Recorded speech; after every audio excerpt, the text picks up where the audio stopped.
Causas que dieron origen a la Reforma, antecedentes y precursores. El contraste entre la vida de opulencia y lujos del clero y la vida de pobreza y carencias del pueblo. El hastío de muchos países europeos por el pago de impuestos papales. El comportamiento de los sacerdotes y líderes aún en los servicios religiosos. La venta de indulgencias, tanto por vivos como por muertos, independientemente de los crímenes cometidos. La suprema e indiscutible autoridad que el Papa reclamaba, tanto de nobles, reyes como de plebeyos. Primeras experiencias y luchas internas de Lutero. Lutero se preguntaba la verdad acerca de la salvación. Emprendió una búsqueda de un Dios de gracia y misericordia. También se cuestionaba acerca del contraste entre la vida austera que él llevaba y el despilfarro de los monjes. Fue a Roma, donde compró indulgencias, visitó lugares y cumplió todo lo requerido como buen católico que era. Eventos que detonaron la Reforma. La rápida difusión de las 95 tesis de Lutero, como también la negación de la Iglesia Católica a aceptar la Biblia como única regla de fe. La venta de indulgencias en Wittenberg. La compra de indulgencias se realizaba bajo la llamada Bula de Indulgencias, ante la cual el arrepentimiento no era necesario, bastaba simplemente con comprar indulgencias para obtener la salvación plena. Las indulgencias servían incluso para sacar a personas del purgatorio, ya sea que hubieran sido buenas o malas en vida. Absolutamente todas las consecuencias de cualquier pecado podían ser anuladas mediante la compra de indulgencias. Enfrentamientos de Lutero con autoridades católicas, jurados y concilios. Lutero les dijo a los feligreses que, si no se arrepentían de sus pecados, morirían en ellos. Entonces la Iglesia Católica citó a Lutero para obligarlo a que se retractara de las tesis escritas. Después de la dieta de Worms y de una serie de reuniones, el Papa León X excomulgó a Lutero finalmente en 1521. Reclusión en el castillo y traducción de la Biblia.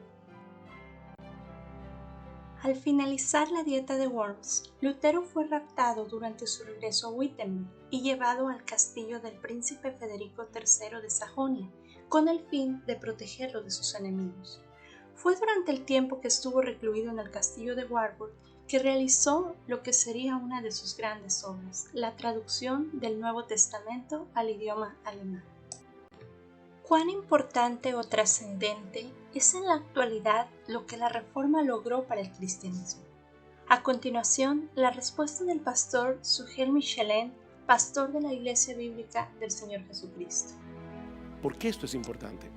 Porque las diferencias entre el catolicismo romano y el cristianismo bíblico siguen siendo tan irreconciliables como en los días de la Reforma. La Reforma no ha terminado, hermanos. Las diferencias siguen siendo tan irreconciliables como hace 5 siglos.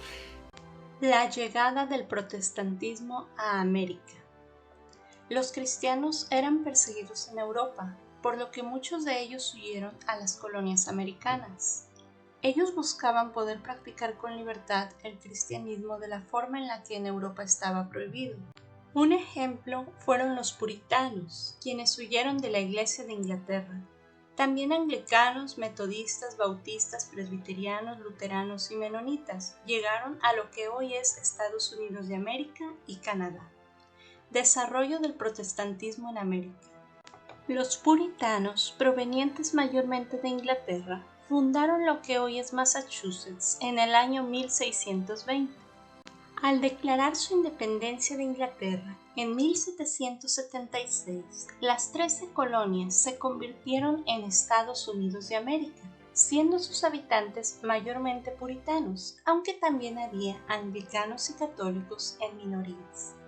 Elena de White escribe que, cuando circuló por los países de Europa la noticia de que había una tierra donde cada hombre podía disfrutar del producto de su trabajo y obedecer a las convicciones de su conciencia, millares se apresuraron a venir al Nuevo Mundo.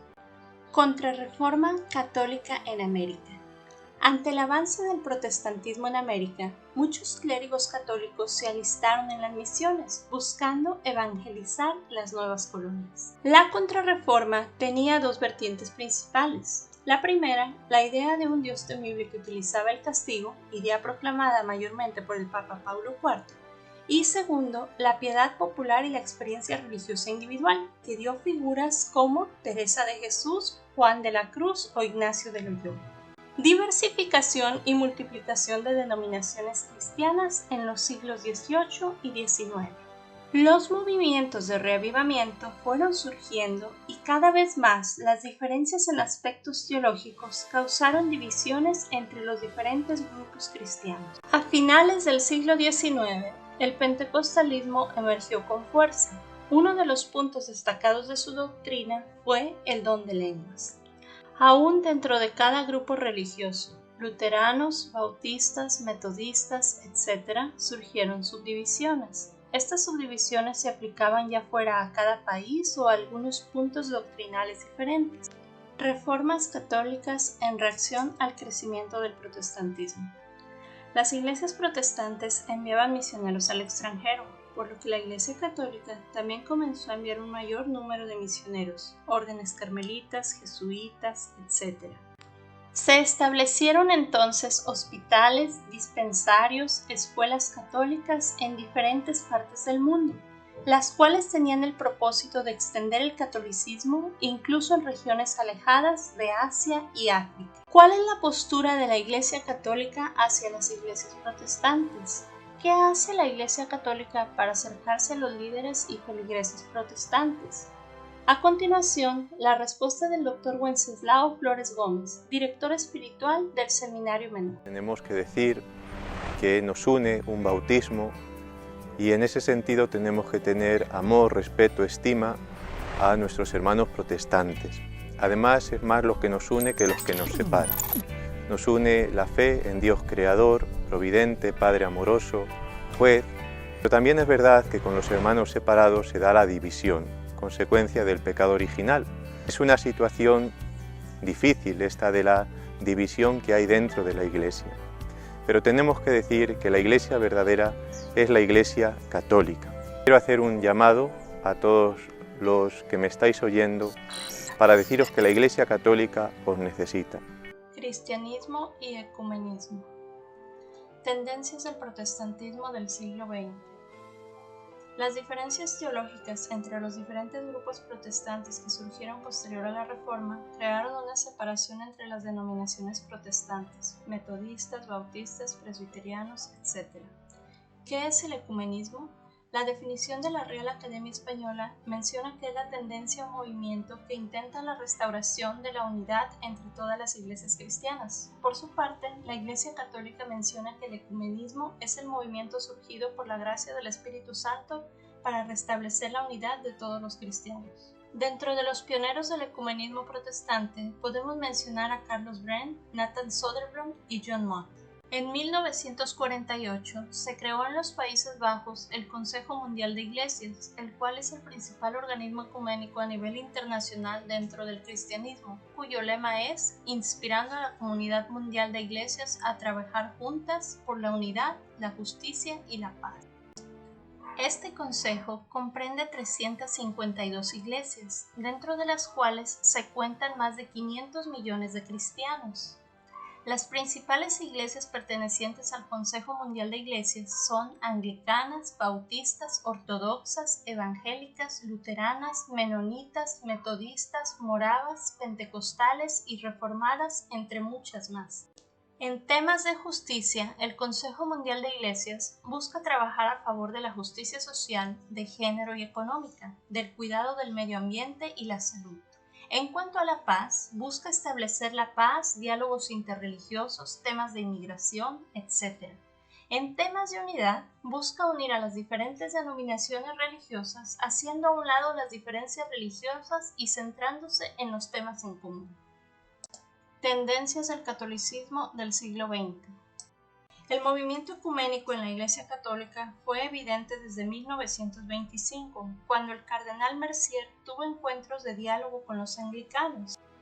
Eventos importantes en el catolicismo. En 1908 se celebra por primera vez el Octavario por la Unidad de los Cristianos, el cual fue aceptado y promovido más tarde por la Iglesia Católica. En 1930 se funda una zanja para promover el ecumenismo. En 1960 se funda el Secretariado para la Unión de los Cristianos por el Papa Juan XXIII. Este es el principal organismo del ecumenismo católico. En 1964 se promulga el Decreto Conciliar sobre Ecumenismo, en el cual se establecen los lineamientos doctrinales del ecumenismo católico. La asociación Ut Unum Sin, que sean una sola cosa, en palabras de la Iglesia Católica, tiene como finalidad promover la unidad de todos los cristianos en la única Iglesia de Cristo. El movimiento ecuménico católico resalta la importancia de que las iglesias protestantes regresen a la Iglesia Católica. El obispo anglicano Tony Palmer, quien tuvo una relación muy cercana con el Vaticano y con el Papa Francisco, fue un ministro carismático que promovía el regreso de los protestantes al catolicismo. El Papa Francisco ha mencionado que lo que nos une supera con creces lo que nos separa, por lo cual ha animado a los protestantes a unirse a la Iglesia Católica en encuentros de oración y otros eventos ecuménicos.